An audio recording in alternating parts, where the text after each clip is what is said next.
And good evening and welcome to our hour-long special, Going for Glory. It's a new special dedicated to the Michigan State football team in their quest to reach the national championship game. I'm Scott Johnson. Of course, this is Sam Merrill and Mick McLeod. Scotty, thank you. We'll have the Spartans fully covered for you tonight. Both Andrew Keller and Jason Fielder are in Arlington, outside Jerry's World right now, talking to fans, telling us about security for the big game, and giving us an overall taste of what is going on at the Cotton Bowl. Also, we'll get into the Alabama nickname and explore exactly what is a Crimson Tide.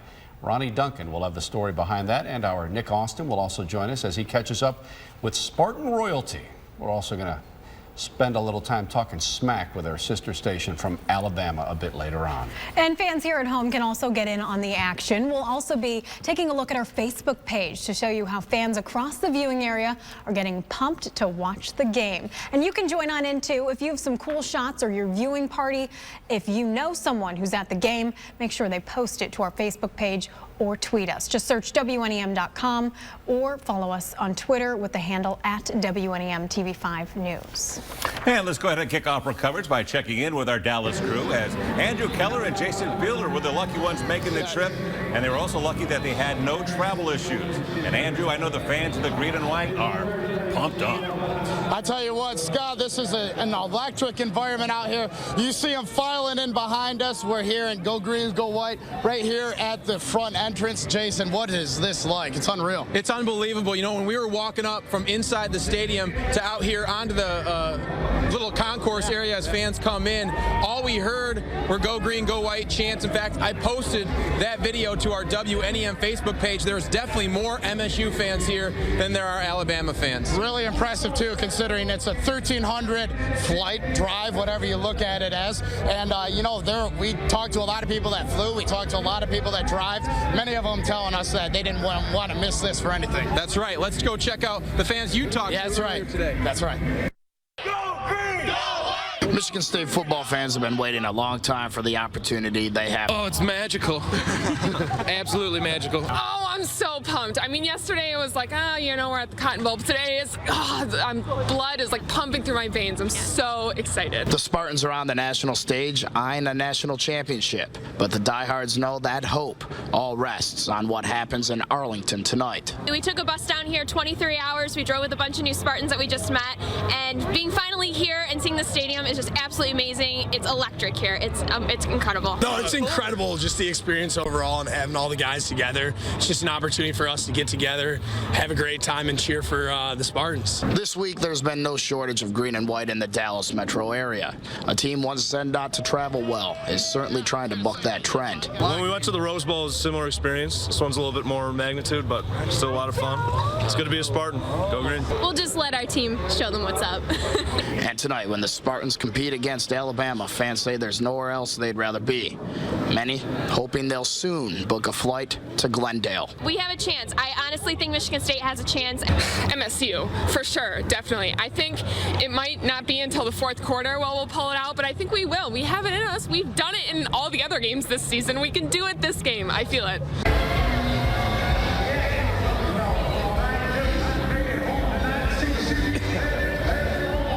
And I tell you what, it's a very electric environment out here. The fans are just coming in, they're amped up. And, you know, it's just very fun to be a part of. Another video that I took when we were walking outside here, we got the team coming off the bus, walking into their locker room. So if you want to see a behind-the-scenes look at that, also head to our WNEM Facebook page. And they look locked in. But for now, we'll send it back to you. All right, guys, enjoy the game. And before we dive into the nuts and bolts of the fun stuff surrounding the big matchup, Nick Austin takes us back on MSU's journey that has landed them in the college football playoff and this Cotton Bowl matchup. The Spartans season started with a number 5 national ranking and a win on the road at Western Michigan, 37-24. That win, of course, setting up a Week 2 showdown at home with 7th-ranked Oregon. The Ducks, just a season removed from a national runner-up finish. The game was the first of many that would see MSU go down to the wire, but when the defense needed to make a stop, it did as the Spartans secured a 3-point victory. I was on a football team in 2002 where we won 8 games by less than a touchdown. Didn't care who we were playing. so we won the national championship. Air Force and Central Michigan would wrap up the non-conference slate, the Falcons falling 35-21. What a catch! While the chips were stacked against CMU, which lost 30-10, as Sparty improved to 4-0. Purdue proved to be the second test of the season. After a 21-0 Spartans lead, the Boilermakers battled back and had a chance to tie or take a lead in the fourth quarter, but again, it was the defense. It's broken up! State had escaped with another 3-point victory. Week 6 saw the green and white go out to Rutgers. There, it would take an L.J. Scott 3-yard score with 43 seconds to go, yet the Spartans remained unbeaten with a 31-24 W. The big rivalry at the Big House was next for Mark D'Antonio's men. A lot of questions going into this one. Questions it looked like State could not answer, trailing with 10 seconds left to play. Yet the Spartans' Will moniker really coming to fruition in Ann Arbor as Jalen Watts Jackson scooped up a fumbled punt and returned it 38 yards as the clock hit zeros. And he scores on the last play of the game! Unbelievable! MSU would carry that momentum into their game against Indiana. Connor Cook throwing for just under 400 yards against the Hoosiers to go along with 4 touchdowns as the Spartans secured a 52-26 victory to improve to 8-0. We know how to win. We've learned how to win here. But then the unthinkable happened. Playing at 3-6 Nebraska, State let the home team hang around for too long, and it would cost them dearly. A no call from the official in the final moments would lead to the first loss of the season for the Spartans, 39-38. I think it's the wrong call. I think so too. We're going to collect ourselves and understand that our destiny is still in our hands. Following a 24-7 win over Maryland in East Lansing, which included a shoulder injury to senior quarterback Connor Cook, the Green and White headed down to the Horseshoe minus their star to face the Buckeyes, and after a back-and-forth battle, an unlikely hero emerged in the form of Michael Geiger, who kicked a 41-yard field goal as time expired for the 17-14 win. Michigan State, as gutsy as it gets, spoils senior day, snaps Ohio State win streak, and takes command of the Big Ten East. Penn State on senior day, along with the return of Cook, saw a 55-16 shellacking of the Nittany Lions at the hands of MSU, and Sparty was on its way to the Big Ten title game to take on unbeaten Iowa. Just an outstanding job, and we just sort of willed our way to it. The Hawkeyes looked to be on their way to a title when MSU went on a 22-play, 82-yard drive that lasted just over 9 minutes, capped off by L.J. Scott finding the end zone on 3rd and goal from a yard out, and The Michigan State Spartans are the Big Ten champions. Hello, college football playoff. And, of course, the big head-scratcher has to be that Nebraska loss. But at the same time, this club could be 8-4 had they not pulled out the Rutgers game, the Iowa game, and, of course, the Michigan game. And, of course, a lot of us are wondering which team will we see tonight? Coming up, we'll catch up with super alum Draymond Green and a super fan who is spending plenty of green. But first, a few more crazy Spartan facts and fans. Go Green! No, it's incredible, just the experience overall and having all the guys together. We have a chance. I honestly think Michigan State has a chance. Go Green! Go White! Go Green! Go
And welcome back to Going for Glory, news special dedicated to the Michigan State football team. And as we all know, the Spartans are a one-of-a-kind club. With one-of-a-kind fans standing behind them all the way. But how would you describe a Spartan fan that is so over the top? Ronnie Duncan has more on how one superfan is taking his passion to the next level. Meet Bama. This is the dish best served cold for Dave Durant, the owner of Uncle Ray's Dairyland in Fenton. Touchdown, MSU! Well, ice cream is indeed the star here. This is the Go Green Apple with caramel and nuts. And you can call him Nutty if you like. However, this delightful and charismatic, super-duper Michigan State fan loves his Spartans so much that he's virtually seen every game this year. Is it fair that if I were to look in the dictionary for Michigan State Spartan fanatic fan, number one, would I see your face smiling back? Oh my God, we'd be burning green. Our blood would be green, Ronnie. Dave's passion for the green and white is priceless, and the cost is not an issue. Considering we went to every game home and away, I hate to even look at the price of it, Ronnie, but it was priceless. This was a season, and you couldn't forget this season. This was unbelievable. How much money? Oh, man, thousands. How many thousands? Oh, boy, I hate to even remember. Come on, try to remember. Well, let's see, $1,000. Season tickets. Or season tickets? How much were your season tickets? Oh, just a little over 10,000. Is that for two or for one? That's four, and a special seating in the stadium. Now, by my calculations, that could be close to $25,000, give or take a few cents when you consider $10,000 for season tickets. And that's 4 people. Then add on another $5,000 for travel. Let's say another $3,000 for food. And remember, he said in New York, you have to add in an additional $1,000, so now that's $4,000. Add on shopping and other miscellaneous treats. Then add on tonight's game with ticket prices at an average of $531 for 4 people. That means Dave will spend another $2,124. Then food at $2,000, $200. And then 4 days of lodging for their stay at $200 a night for 2 rooms. That's $1,600. That's a total of $24,324. And for this extraordinary ice cream vendor, that's money that melts in his heart and not in his hands. Gosh, yeah, we still got basketball to go. Holy moly, forgot about that. Thanks for the reminder. And but I think for you, Dave, the one thing that you do, and on a serious note, is that you give back to the university. Tell me how enjoyable that has been. Oh boy, what a thrill that's been. Great time to give back to what they've given to us, and it's quite an entertainment package that we got there. A little bit of money coming to them, a little bit of money come back to us. Ronnie Duncan, WNEM TV 5. And you know what the crazy thing is here is that starting with the Big Ten championship game and going through the Final Four, if they're lucky enough to make it, MSU alums will be asked to make 8 special trips. That's one every other week for a 4-month period. That's crazy. Well, that'll certainly add up to plenty of green. And speaking of that, the color green, Jason Fielder standing by to tell us about Saginaw's own Draymond Green, who just visited Dallas. There are a lot of former MSU football players here at the game tonight. I just saw the current Spartan basketball team walk in a few minutes ago. One alum who is not here is Saginaw native Draymond Green. He's actually playing with the Warriors right now against the Rockets in Houston. But he and the Warriors were in Dallas last night, and even though the Warriors lost to the Mavericks, afterward, I asked him about his Spartans. How excited are you for MSU tomorrow night? Very excited. I think it'll be a great game. It's a great opportunity, something the guys have worked for, and it just wasn't this year. It's been a process. So to see the team there, I'm super excited for the players and all the university and all the fans. Draymond always shows love for the Spartans on social media and around his teammates. So I had to find out if maybe Draymond takes it too far sometimes. Does he get annoying when he talks about MSU? Does he do it all the time? It's kind of ordinary now. He's real consistent with it, so it's nothing new really at this point. Has he converted you into a Spartan fan? Absolutely not, no. I respect what that school does as far as their success and so many athletic teams, but you hear it every day from Draymond, so he's just real prideful, I'm prideful about my school too, so I understand. So Draymond, I'm guessing you like the Spartans to win, so how do they get it done? I like us in this game just because I think our front seven is phenomenal, and I think Alabama is built around their run game. I like our chances of stopping their run, and I think our quarterback is way better than their quarterback, so I think we get this done. Draymond told me that once his game is over with in Houston, he will definitely be watching his Spartans. It should time out to where he'll be able to see at least the fourth quarter, maybe all of the second half. From Arlington, Texas, I'm Jason Fielder for TV5 Sports. We'll send it back to you in Michigan. All right, thanks, Jason. And you got to love Klay Thompson and putting up with Draymond's playful bragging, of course. And the Warriors looking good right now. Only 2 losses on the season and looking to repeat. Clearly the story of the NBA season so far, the Warriors. As Jason mentioned, Draymond's a big social media guy. Meg McLeod is a big social media fan as well, standing by in our media center with more on that. Hey, Meg. I sure am. Thank you, Sam and Scott. We all know plenty of people are pumped about tonight's game, but even a pig is getting in on the excitement. Lori sent in this video of her pet pig Arthur, who you can hear squealing right there, who's sporting his green and white with a stylish bandana. But Arthur isn't the only Spartan fan all gussied up. Katie took this picture of her and her husband decked out in green and white while waiting for their flight to Texas at Flint Bishop. And Brendan is also there, sporting the Spartans colors with a festive scarf. Our very own MSU alum Andrew Keller took this picture of the Omni Hotel in Dallas, lit up with the school's logo.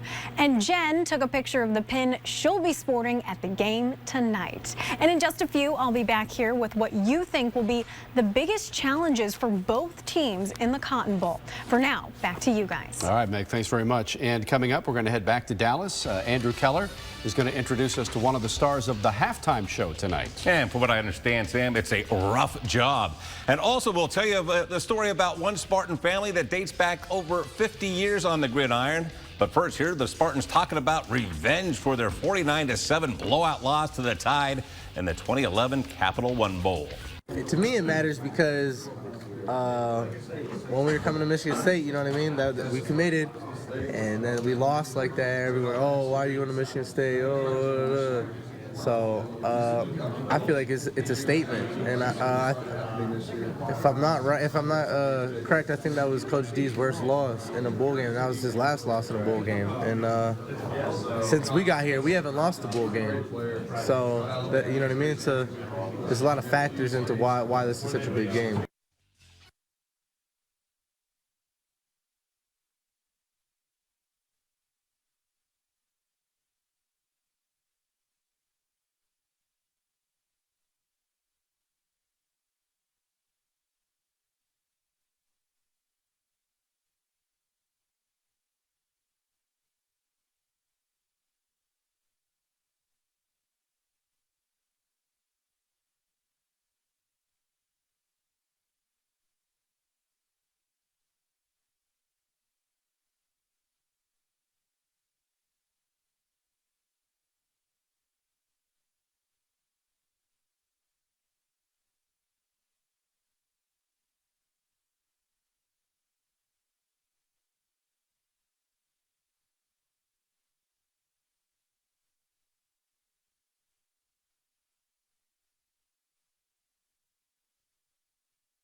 And welcome back to Going for Glory. And of course, when it comes to bowl games, Sam's, one of the main attractions, I should say, is the halftime show. It's a big deal. Our Andrew Keller caught up with one of the Cotton Bowl performers that man considers his best friend. Hey, Drew. Well, we've certainly heard about the Spartans being dogs in this game. Alabama is supposed to smash them. But let me tell you this. In Spartan Nation, there's one dog that a lot of fans love. Matter of fact, my friend Josh Piles, who couldn't make it down here, will pet its head and pat its head every time he gets to see it. But I tell you what, there is a lot of love for this dog, and he has made his way down to North Texas. Oh, wow, this is what it's all about. For Spartan fans, Jim Foley is a man many already know. His dog. Zeke the Wonder Dog performs on the field and catches frisbees during halftime at Spartan Stadium. Many know the dog for its outstanding skills and being able to bark, go green, go white. Go green!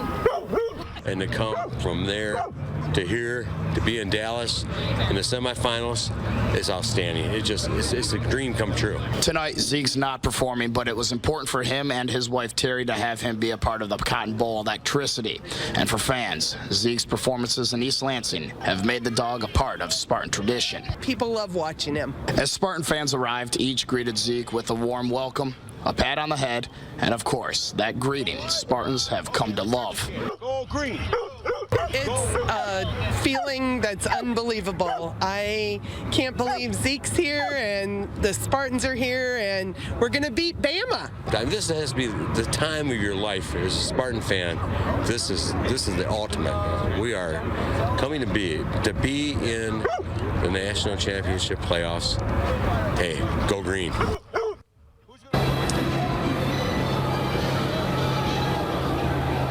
So just a few seconds ago, I heard a few fans doing the go green, go white chant. Could you imagine this dog if Michigan State wins? All the go greens and go whites it must respond to? It'd probably go horse. That's all I got for you. All right, we'll send it back to you. All right, Drew. Well, when it comes to alumni, there is one Spartan family that certainly sticks out. Yeah, you might not be able to spell the last name, but you've heard it a lot. Bulla. Nick Austin has more on the Spartans' royal family.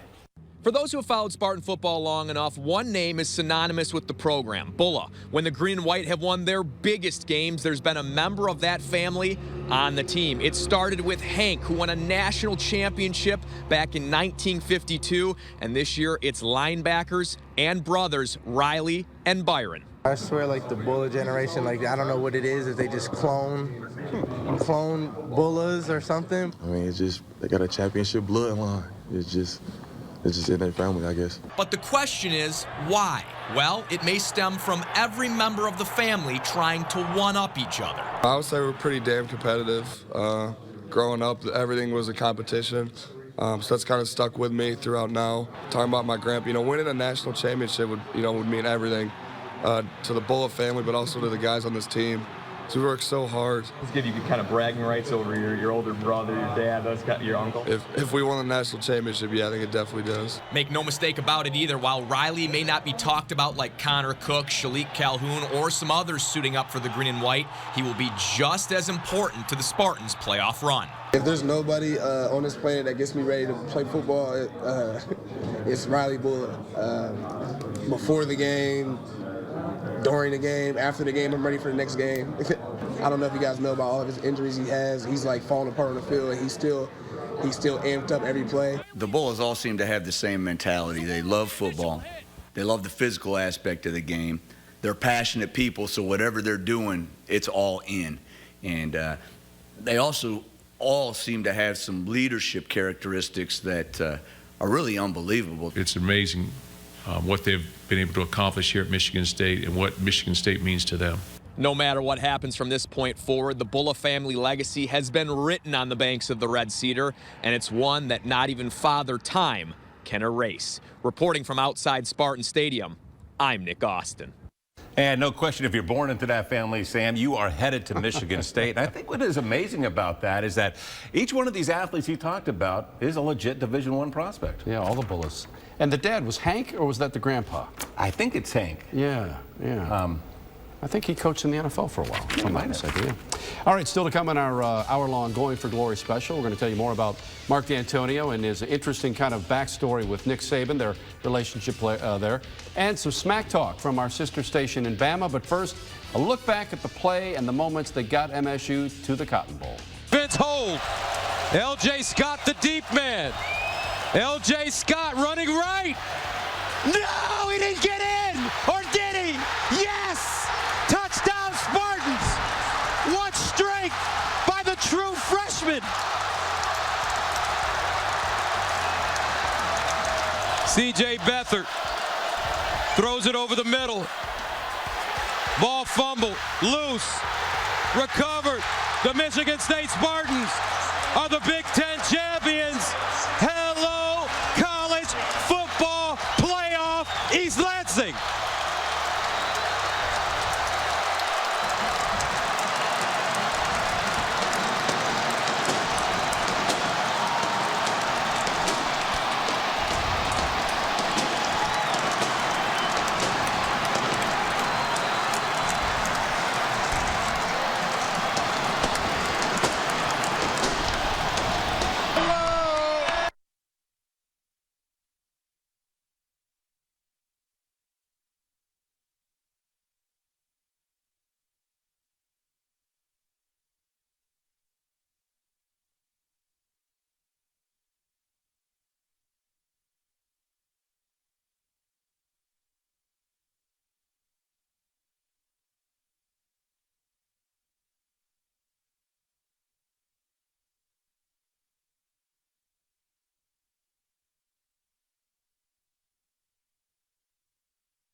Nine minutes.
Coach Saban has had great success, and quite frankly, a lot of the things that we do are patterned after the things that I learned from him, whether it's technique in the secondary, in the back end a little bit, or defensively, or just structure of the entire program, recruiting, a lot of different aspects. You respect people for what they do, and you respect great competitors, and as a coach, you know what it takes, the hard work that it takes, the togetherness that it takes, the culture that you have to sort of establish to have a winning program. And when you play another winning program, you just have a lot of respect for that. Man, Nick looked young there, didn't he? No, he looked really young right there. A long time ago. Yeah. One of the big storylines for the game tonight is the relationship between the two head coaches, D'Antonio and Saban. D'Antonio has said he probably would not have had this head coaching job at MSU if it wasn't for Nick Saban. Yeah, 20 years ago, Saban was the head coach, of course, at Michigan State. He hired D'Antonio as an assistant. Now, the two sat down recently and reflected on how they first hooked up. When he got into coaching and was a GA, kind of watched his progress in his career and met him a few times and was always impressed with him. And we got the opportunity to hire him at Michigan State. I think it was at Kansas. I didn't really know him well enough to say that we were good friends or anything, but certainly respected the job that he did and made a great contribution to us trying to build the program back up at Michigan State a little bit at that time. He sort of interviewed me over the phone a number of times, and then I took the job. I went there and then met him on that first recruiting weekend. As I remember it, pretty non-eventful, and we had recruits in, and we moved from there. Now, of course, there is no way in the world that either of these guys was going to smack talk the other, but because both of them are experts at the so-called coach speak. Yeah, but that doesn't mean there won't be some smack on the field or in the stands tonight. Earlier today, Jason Fielder and his special Bama buddy. They got that started. I'm Jason Fielder. And I'm Michael Brannon. I'm talking Michigan State. And I'm talking Alabama. We're going to break down the matchup for why we think each school will win tonight, because Michael here from Alabama doesn't think Michigan State has a shot. And I don't think I think you think Michigan State does, right? I do think they have a shot. I don't think Michigan State has a shot at all. You got to think about Alabama, what they've accomplished this year, 12-1 record, very explosive on offense, one of the highest ranked defenses in the country. Derrick Henry and what he can do with the ball, running the ball, and then of course Jacob Coker, look for him to find some deep passes today. Michigan State's offensive line matches up. They're just as good as Alabama's, if not better. Michigan State's defensive line is just as good as Alabama's, if not better. I know you have a slew of first-round draft picks, but Michigan State does too. Connor Cook is by far the better quarterback. You may have Derrick Henry. Michigan State has 4 guys that they trust, led by a true freshman running back who one day could be a Heisman Trophy winner. Well, I'll tell you, you got to look at Derrick Henry and what he's been able to accomplish. Today, he should break the 2,000 yards mark, 339 carries coming into this game, 23 touchdowns. So today, look for him to be explosive with that ball on offense. When you talk about running attacks, though, Michigan State's defense has shut down virtually every running attack they've faced this season, and the most potent one, Ohio State's, who gouged you guys last year. Yeah. Michigan State shut them down in Columbus. Coach Saban said last year that they were very disappointed in that semifinal game, and they look to capitalize on this one this year because of what happened last year. No matter which way you look at it, on Michigan State side of the ball or Alabama side of the ball, mentioned yesterday, mirrored teams, you're going to see a lot of that today. What's your final score prediction? I think it's going to be a close one in the end. I think it's going to be a late game in the fourth. I think Alabama comes away with the win. 27-21 is my prediction. I think the game goes right down to the wire as well. Like you said, mirror image teams. I think whoever makes the biggest play at the end will win. I like Michael Geiger to do it again. He kicked the game-winning field goal against Ohio State on the road. I think in the biggest game of his life and all these Spartan players' lives, he'll do it late in this one to pull off the major upset and shock the nation. But we'll see either one. We'll see who goes to Glendale next week. Yeah, for Michael, I'm Jason. We'll send it back to you. You know what? I'm with Jason on this. When I think of Michigan State isn't a close game at the very end, I think they just have more experience in that environment. A lot of close games this year. Compared to Bama, this blows out a lot of people. So I like them in that one. But if it's not a close game, I think Alabama wins it. And Draymond Green, we heard from him maybe 10 minutes ago on our special here. And I think, for a basketball guy, that was a very astute football observation. Michigan State has a very, very good front seven. You slow down Henry. Coker, I don't think can beat Michigan State if you make him throw. And when you compare the two quarterbacks, Cook's clearly the superior quarterback. And when all other things are equal, I think you got to go with the team with the best QB, and that's Cook, right? That is Cook. So we'll find out which team dictates the tempo tonight. All right, and some more information for you. A stat breakdown between Bama and Michigan State. The Tide leading in quite a few important categories: total offense and defense. They've got a better efficiency rating in all 3 phases of the game, but most impressive of all, perhaps, is their defense. Leading the nation in efficiency rating, the Spartans 17th in that category. Well, blood, sweat, and tears. Yes, it's a musical group, of course, but it's also what MSU put into getting into their national semifinal here against Alabama. Especially as we hear again from our Nick Austin, their senior class. Hope and loyalty. There are many words one could use to describe the Spartan football senior class. Maybe most fitting, though, is winners, setting a school record with 43 victories. Hello, college football playoff, East Lansing. When you look back, these seniors have experienced it all. They've been to a Rose Bowl, they've been to a Cotton Bowl, so just a credit to their chemistry and to their leadership again, to their playmaking ability. Let's not forget about their attitude as well. Guys having a chip on their shoulder, guys that have always just been workers. They're not guys that have gotten anything handed to them. Every guy in here today has worked for everything they've gotten here, kind of blue-collar mentality. We knew coming in that we had a pretty deep senior class and we had a pretty talented senior class. We knew that we could accomplish a lot of things, but it was just the whole hard work aspect, buying into the hard work mentality and buying in to what all the coaches believed in us. To be sitting here 1 win away from making it to the national championship, I don't think it's really hit me yet. I've talked to a lot of people about it and it still hasn't hit me. Senior defensive end Shalik Calhoun told me that over the years, longtime Spartan football fans have thanked him and the other seniors for really putting the program on the map, but they're not about to take all the credit. Occasionally, you'll meet those people and say that, Spartans weren't always the way that they are now. But honestly, it wasn't us who built this program and made this program into what it is. It's been those Spartans that's been in the past who've sacrificed, those bowl games, that they played and that gave us the motivation to want to win. Still, the success of this particular group should have a lasting impact upon the green and white for years to come. We feed off them. When they're making plays, and that kind of not forces us, but we want to make plays as well to get on that type of level that they're on because they're carrying the team, and we don't want to, be the slouches or lacking the team. Win or lose against Alabama, these seniors will be a tough act to follow. Reporting from Spartan Stadium, I'm Nick Austin. And just to echo what Nick just got done saying, yes, they'll go down as one of the greatest of all time.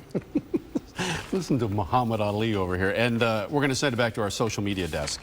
And Meg, who is keeping track of what people are saying on the internet about tonight's big showdown. Hey, Meg. All right. Thank you, Sam and Scott. We asked earlier on our Facebook page what you thought was going to be the greatest challenge for both teams in the Cotton Bowl. Reagan believes MSU's biggest challenge will be scoring against Alabama's defense, but adds if the Spartans do break through that defense, it will be the first time Alabama is tested in close late game challenges. He also adds if Michigan State can keep it interesting into the fourth quarter, I hope they do, there's a good chance the Spartans could actually win. And Megan says it's going to be one heck of a game, but roll tide roll.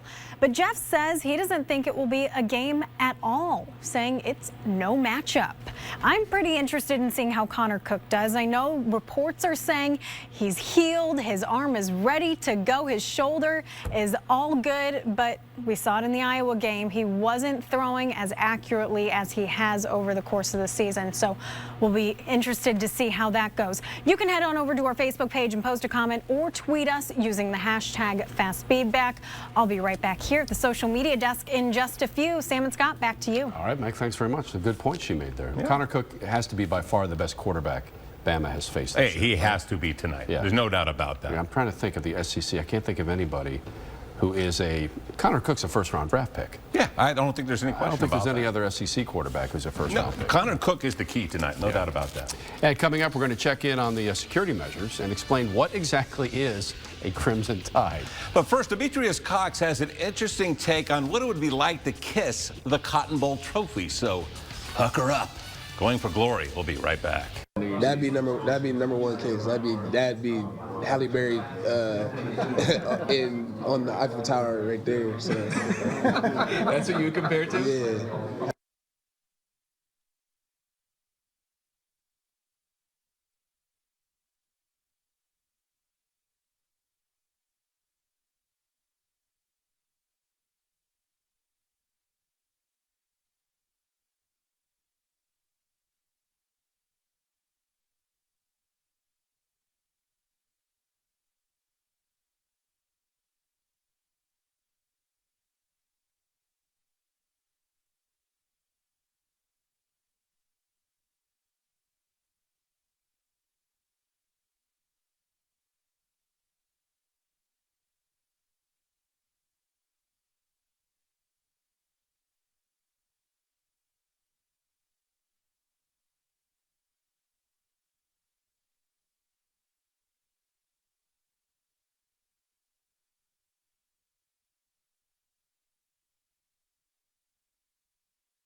And welcome back to Going for Glory. We're just about 15 minutes or so away from kickoff down in Dallas, but we do have another game to talk about. Clemson is right now beating Oklahoma 37-17, about halfway through the fourth quarter. So looks like number one is going to move on. Of course, Clemson still undefeated here. Game turned into a rout, it sounds like. It that was a did. good, tough game, tight game at halftime. Well, with what has been going on in the world, security at this game is maybe at an all-time high. And no better person to tell us about that than Andrew Keller, who has passed through a metal detector or two in his day. He joins us once again from Dallas. Drew. Dealing with large events is nothing new for Arlington first responders. There's a lot that goes on at AT&T Stadium right here in Arlington. It's where the Cowboys play, along with many other things. But obviously, one thing that they want to do is make sure that security is priority. Go green. Just about 1,200 miles away from their home in Durand, Michigan, Paul and Kathy Wilson are just a couple of the Spartans flooding North Texas. Just another great vacation. Once-in-a-lifetime experience, so we're pretty thrilled. They're here for the game and to watch their daughter Chloe perform in the Spartan Marching Band. Watch them do their thing, and it's great. Audrey Baker is also in town, and tonight her sister flies in from Midland. We've had our ups and downs, and we're happy for the ups. And with a huge presence of both Michigan State and Alabama fans, the city of Arlington is making sure everyone stays safe. The expectations are high because people have heard about how great the stadium is, but it doesn't disappoint. Arlington Mayor Jeff Williams says security at the game is the priority, and tomorrow he says expect a heavy presence of police, fire, and other first responders. A very well orchestrated, well planned security plan for each event that may be taking place. For fans like Baker and the Wilsons, they say they're confident with their safety. When we came to the stadium last year, they were very, very strict. I got no worries. No, you know, you can't live your life in fear. Fans have been following in all night. Matter of fact, we've been near this security area all night as well, and we've seen a lot of very nitpicky things. People being turned away for having bags too big, as well as some people having to go back to their cars and dropping other things off. One thing that the mayor did tell us yesterday when we talked to him is that people need to give themselves a little bit of extra time. In Arlington, I'm Andrew Keller. WNEM TV5 will send it back to you. We're going to a big sporting event in this country anymore. It's like going to the airport. You got to get there 2 hours early. Yeah, they want you to have clear bags, of course, so they can see everything inside. So there are a lot of new standards that are going into place, and it's probably only going to get worse or better depending on how you look at it. Yeah, you know, so close on the heels of San Bernardino and Paris and New Year's Eve, and there's a lot of factors coming together that make police very, very cautious this time of year. Spartan fans are well aware of who they are cheering for, but the same cannot be said about who they're playing against. The Alabama Crimson Tide isn't exactly a name you hear so often, so what does it mean? Ronnie Duncan explains, or he tries to explain anyway, right here. What is a Crimson Tide? I don't know. What is a Crimson Tide?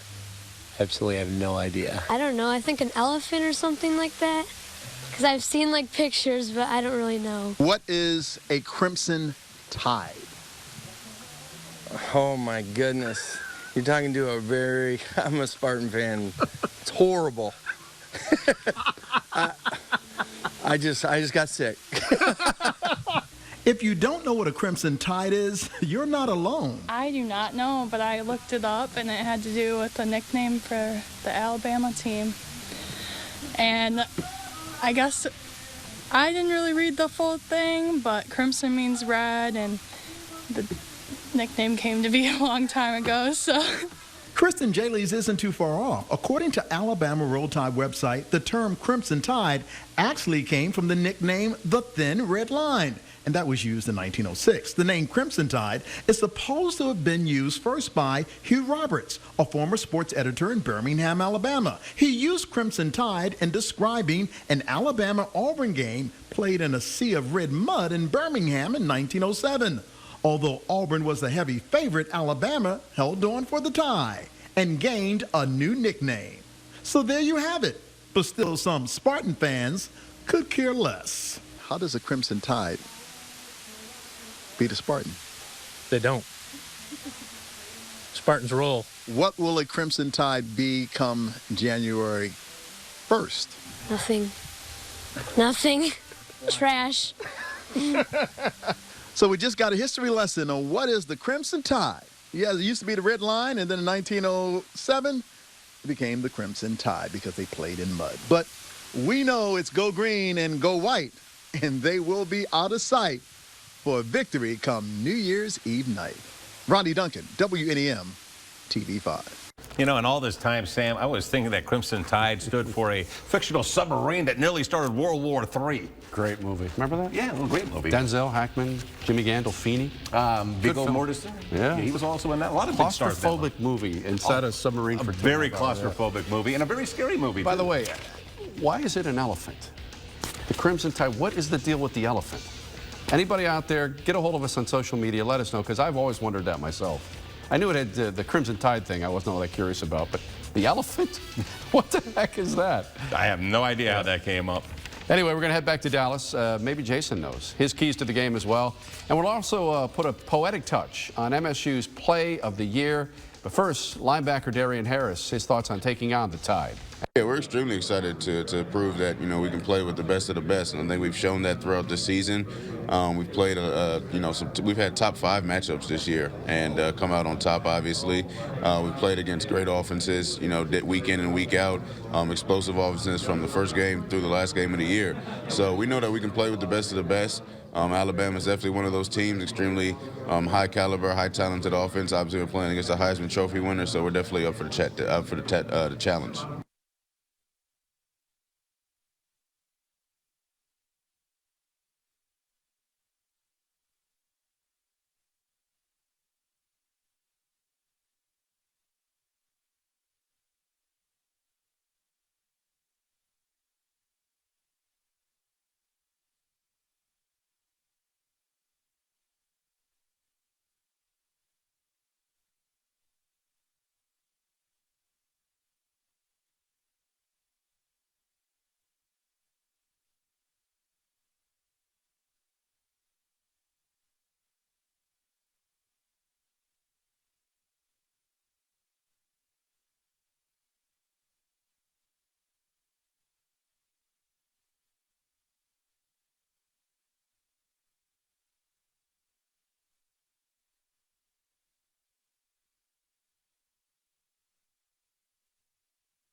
You know, when we first got down here, Coach D obviously said the main priority is to win, but also enjoy yourself. You know, take everything in. You know, take a moment at practice to look around. You know, soak everything in. You know, whether if it's at practice, whether if it's at the hotel, or an activity that we're doing to just, enjoy it. Obviously, it's a business trip, and it's a really, really big game, but also at the same time, he wants us to have fun, to, take it all in, smell the roses, I guess. Or smell the cotton in this particular case. Welcome back to Going for Glory. MSU would like to extend their season and take on Oklahoma or Clemson. Looks like it's going to be Clemson. Yes. About 2 minutes left. They're up by 20 points, 37-17 over Oklahoma in the first semifinal, which is still going on right now. But to get to the Bama game, or get to, I should say, Phoenix, they got to get past Bama in this tough semifinal game. Our Jason Fielder joins us again from Dallas. We continue to count down to kickoff here in Arlington, Texas. I've been asked to play the role of analyst right now, so I'm going to give you my 5 keys to the game in order for the Spartans to upset Alabama tonight. First, I think the health of Connor Cook's shoulder will have a major factor in this game. If he's throwing the ball like he normally can, I think the Spartans have a shot, but if his shoulder is still messed up, I don't think MSU attack. This season, Henry has the most rushing yards in school history. He is the catalyst to Bama's offense. Third, I think MSU's offensive line has to create holes against Bama's front 7. The Crimson Tide roll 11 players deep on their D-line, so they stay fresh and they are relentless. Fourth, Michigan State has to win the turnover battle. This can be said really for any football game. You just can't give the other team extra possessions, and takeaways can be a great equalizer or a momentum shifter. And finally, MSU has to be sound on special teams. Their unit struggled at times this season, and Alabama's Cyrus Jones is a very, very dangerous return man. So that'll wrap up our live pregame coverage here in Arlington, Texas at the Cotton Bowl. For Andrew Keller, I'm Jason Fielder. Let's send it over to Meg at the social media desk. All right, thank you, Jason. The big game has everyone choosing a side, and Sparty fans are rooting their team on any way they can. On our Facebook page, we asked what you think the final score will be. Eileen believes the game will be close, but the Spartans will overcome. She says the final score will be Spartans 21-14. While Jenny says the matchup will be even closer than just a touchdown, but she's still sticking behind her Spartans. She thinks the game will be Spartans taking down the Crimson Tide 28-24. And we still want to hear what you think. You can comment on our Facebook page or tweet us using the hashtag FastFeedback. I'm at the social media desk. Sam and Scott, back to you. All right, Meg, thank you for that. And, of course, lots of big plays for the Spartans that they could legitimately call their play of the year. Aaron Burbridge, a lot of big catches. L.J. Scott stretched for the winning touchdown against Iowa in the Big Ten title game. But, really, there's one that kind of stands above the rest. Yes, the bobble at the Big House will be a play that lives forever in the history of Michigan State. So here's one last poetic look at the play that shocked us all. The outlook wasn't brilliant for the Spartan 11 that day. The score stood 23-21 with just 10 seconds left to play. And when the Wolverines ran out onto the field with a laugh, it appeared the Spartans were down to the last gasp. But the Wolverines set up in a Swiss cheese formation to the wonderment of all. And then Blake, the soon-to-be despised, bobbled that ball. And when the crowd went silent and saw what had occurred, there was Jalen Watts Jackson heading down the sideline, along with the green and white herd. The maize and blue crowd thought if only Lions could get a hand on his back, he'd pull him down right in his tracks. But Edmondson would have none of that, and he pushed him with his might all the way back. Then the fans thought if only Jake had time, he'd surely grab him just before the goal line. But Jake was a half-second late, and that's when Spartan Nation became elate. The bobble at the Big House has the Spartans winning again, and D'Antonio handing out medals for the play he calls Rangers Mission 410. And I think we'll be seeing that play all through the years. Well, every time Michigan Yes. plays Michigan State for the next 30 years, that you're going to see that play, at least. Yeah. Well, Easily. We know that what Jason Fielder predicted. We know where Andrew Keller's heart lies. So let's go ahead and get your prediction, Meg. Okay, I think it's going to come down to the very end. I mean, very Spartan-like. They've given, I guess, all of their fans pretty much heart attacks till the last few seconds. So I think it's going to come down to the very end, hoping Cook's shoulder is in good health, as Jason said. And I think it's going to be closer than a touchdown. I'm going to go with what one of the women said earlier, probably like a 28-26. Wow. How about you? I think if Michigan State can keep Henry in check and force Coker to try to beat them, I think this thing could get away from Bama. I'm going to be a contrarian here. I think Michigan State could actually, they're 10-point dogs. I think they could cover that 10 and win on top of that by 10. I think that Connor Cook is that much bigger factor than Coker. He's that much better. You got the better quarterback, go with him. 24-21, Michigan State wins it and heads to Phoenix. That's going to do it here for Going for Glory for Andrew Keller and Jason Fielder in Dallas, and Meg, of course, and Sam. I'm Scott Johnson. We'll see you later tonight at 10 and 11.